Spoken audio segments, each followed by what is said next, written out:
విజయనగరం నియోజకవర్గంలో భోగాపురం ఎయిర్పోర్ట్ ప్రారంభం చారిత్రాత్మక ఘట్టంగా నిలిచింది. అల్లూరి సీతారామరాజు అంతర్జాతీయ విమానాశ్రయం ప్రారంభోత్సవ కార్యక్రమం ఘన విజయంగా నిర్వహించబడిందని విజయనగరం శాసనసభ్యురాలు శ్రీమతి పూసపాటి అదితి విజయలక్ష్మి గజపతి రాజు తెలిపారు.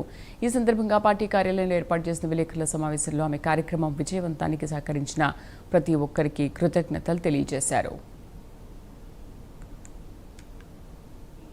ప్రైమ్ మినిస్టర్ గారు నరేంద్ర మోడీ గారు మనకి అల్లూరి సీతారాం రాజు ఇంటర్నేషనల్ ఎయిర్పోర్ట్ భోగాపురంలో మొదలు పెట్టడం జరిగింది.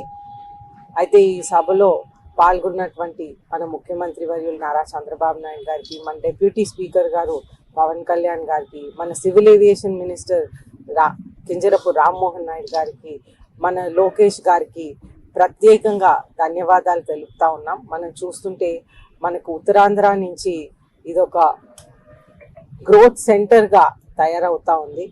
మనకి ఎప్పుడైతే మనకి శ్రీకృష్ణ కమిషన్లో ఒక బ్యాక్వర్డ్ డిస్ట్రిక్ట్గా మనకి శ్రీకృష్ణ కమిటీలో పొందుపరిచారు. ఇప్పుడు అందరూ కలిసి మన ప్రధాన ప్రైమ్ మినిస్టర్ గారు నరేంద్ర మోదీ గారు కానివ్వండి, మన ముఖ్యమంత్రి వర్యులు నారా చంద్రబాబు నాయుడు కానివ్వండి, ఇది ఒక బ్యాక్ బోన్ డిస్ట్రిక్ట్గా మార్చటానికి అన్ని విధాలుగా కూడా ప్రయత్నాలు